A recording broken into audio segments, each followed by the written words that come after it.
Good morning, children. In today's class, we are going to learn two important topics in the lesson atomic structure.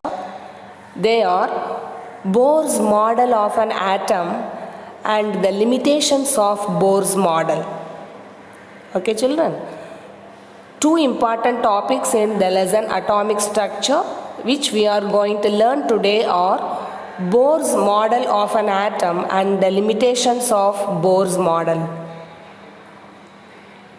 He is scientist Niels Bohr. He is known for his atomic model. His atomic model is considered to be a developed form of Rutherford's atomic model.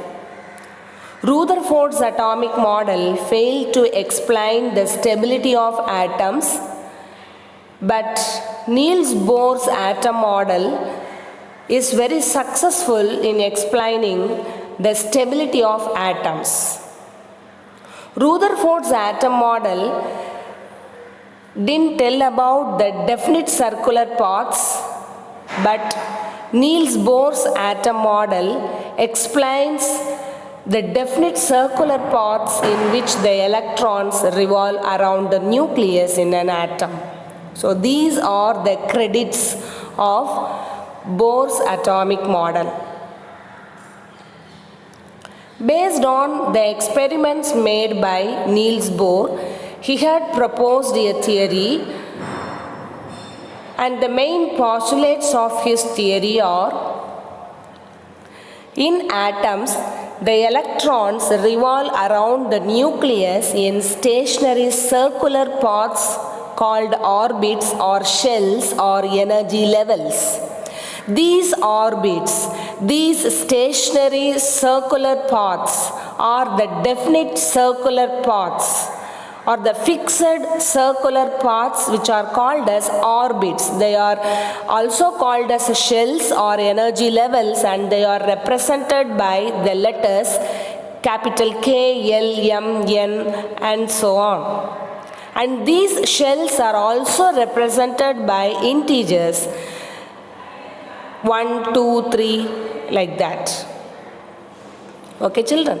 So these are nothing but K, L, M, N are nothing but the shells, the fixed circular paths in which the electrons revolve around the nucleus in an atom. The electrons present in K shell are called as K electrons. The electrons present in L shell are called as L electrons. The electrons present in M shell are called as M electrons. The shells which are very close to the nucleus, they possess the least energy. As the distance of the shell from the nucleus increases, the amount of energy possessed by the shells also increases.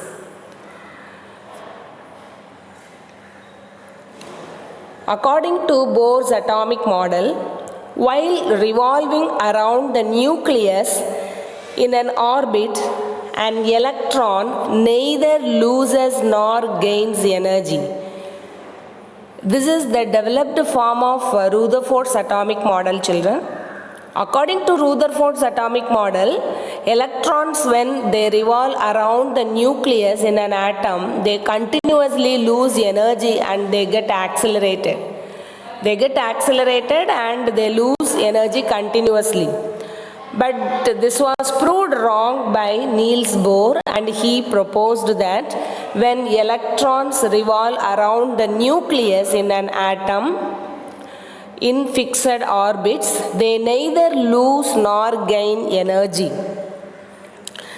And also, an electron can move from one energy level to the another energy level, either by absorbing energy or by losing energy. An electron can move from a lower energy level to a higher energy level by absorbing energy, and an electron can jump from a higher energy level to a lower energy level by losing its energy in the form of radiations. and the energy gap between the two energy levels is constant, and it is given by capital E is equal to h nu.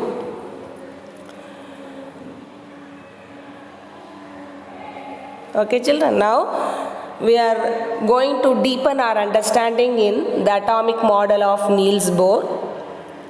Electrons in an atom revolve around the nucleus in stationary circular paths called orbits or shells or energy levels. Each orbit is associated with a definite amount of energy, and these orbits are also called as energy levels. The orbits are numbered as 1, 2, 3, 4, etc. They are also named as K shell, L shell, M shell and N shell, starting from the nucleus. The orbit which is very closest to the nucleus is K shell, then L shell, then M shell, N shell, and it goes on. So these were the main postulates of modern atomic theory. Then comes the limitations of Bohr's atomic model. Bohr's atomic model is successful and it is applicable only to hydrogen and hydrogen-like ions.